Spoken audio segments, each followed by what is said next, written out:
Hey guys, hope everybody is doing well out there.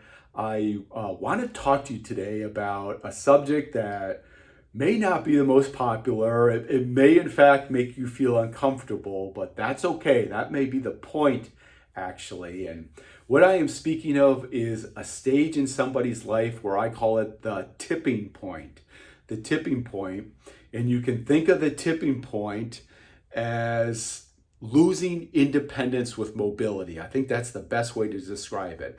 Loss of mobility, loss of independence with mobility. So that could be now that somebody relies, they're dependent on an assistive device, a walker or a cane. Maybe this person may even need physical assistance to transfer out of a chair now or to transfer out of a shower, negotiate stairs. They need somebody else to assist them.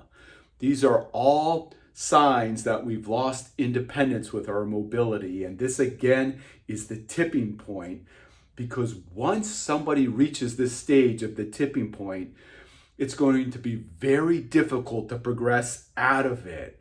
And in fact, this is heartbreaking. Most people, when they reach that tipping point, it's just a steady decline from then on.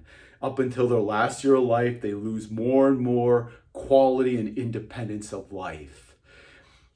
And what research is telling us now that on average, most people are reaching their tipping point 10 to 12 years before their last year of life. So 10 to 12 years, let's say the last year of life is 82.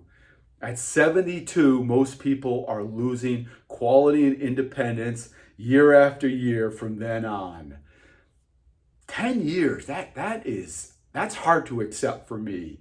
And I don't think it needs to be that way. Our goal, and I truly believe this, should be to have quality and independence of life up until that last year of life. Just think of what we're missing in those 10 years, our passions, our loved ones doing experiences. We're losing that for 10 years. That again is something that I cannot accept, and I do not think it has to be that way. And too many people are losing that last 10 years of their life. So what do we have to start doing? What can we do to delay this tipping point?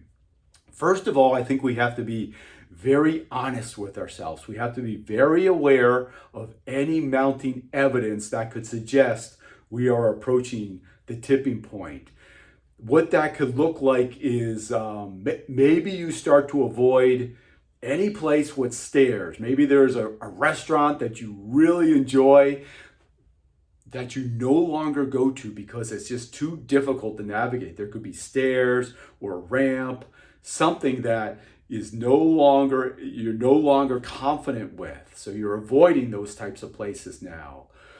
Maybe I see this one quite a bit. Maybe it's you go to the grocery store and you start to circle that parking lot, maybe 5 or 10 minutes until a closer spot opens up. That could be a definite sign that you're losing mobility and reaching your tipping point. It could even be just everyday activities. Maybe activities that you once enjoyed are now a chore to you. They take a concerted effort. It could be taking your dog for a walk. You used to love to take your dog for a walk. Now you start to dread it because it's effort. It requires more and more effort for you. These signs are all mounting evidence that you are reaching a tipping point, and you should take drastic action if you start to become more aware of evidence mounting as this. You need to take drastic actions. I want to show you a test now that you can do today that will give you a lot of feedback if you are in fact reaching a tipping point or you are in the midst of a tipping point.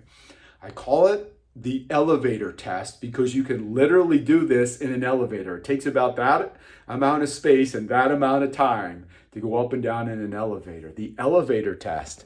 So all I want you to do is get down on the floor. Just get down on your back. Lie right down on your back and then simply get right back up. That's it. So you can roll to your side, get up on all fours, prop a leg up, and stand up. That's it. That is the elevator test. And why this little test gives us so much feedback, is very reliable, is very accurate, because what I did just now is a great assessment of strength, of mobility, of stability, balance, of coordination. All those types of attributes or skills are woven into that little test. Lying down, getting up and down, all woven neatly into that little test. Great, great feedback. If you cannot do the elevator test, if you cannot get up and down off the floor, please take that to heart. That is a glaring red flag that you are approaching or you are already at your tipping point. And as I stated, once you are there, it's going to be very hard to progress out of it. Please, please try the elevator test. If you cannot do it, if you struggle, you have to take drastic action right now to start to work on all of those attributes: the strength, the mobility, the stability, the balance. You have to start to individually work on all of those attributes until you can do the elevator test flawlessly. If you can do the elevator test, fantastic. I love it. I love it. But this is the caveat. We cannot rest on our laurels. We cannot just maintain that, because what happens as we get older, and this is a trap so many active seniors, so many well-intentioned active seniors fall into, they just try to maintain where they are at. We cannot maintain, because time is eating away. It's eroding our skills. It's just part of being a person, part of being a human. Time erodes our skills, our attributes. And if we just try to maintain where we are at, time is going to win that battle and we are going to plummet.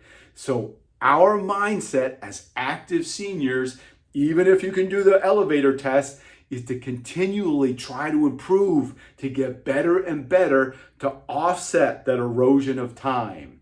So if you can do the elevator test, again, congratulations, but that is not enough. We have to try to keep improving. And what that can be is every day doing the elevator test.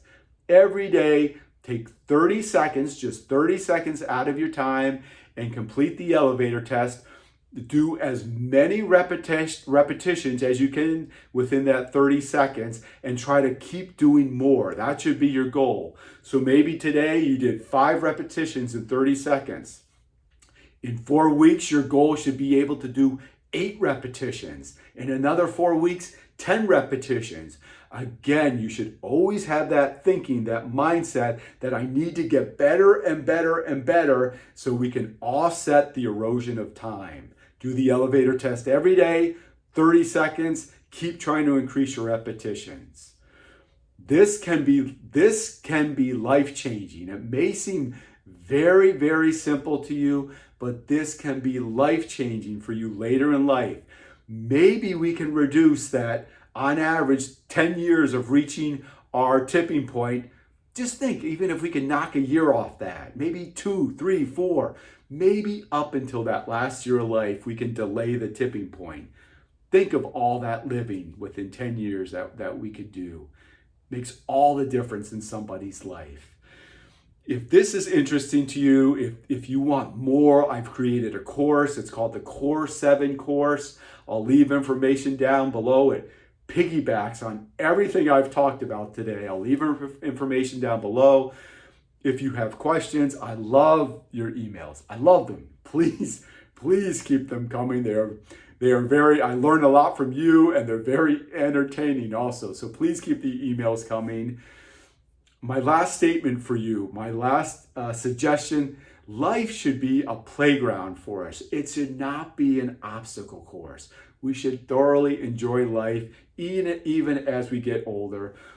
Do not chalk up losing mobility to just naturally part of aging. I do not believe in that. Do not just chalk it up to getting older. That does not have to be the case for us. Finally, live. This is it. Live, do not tip.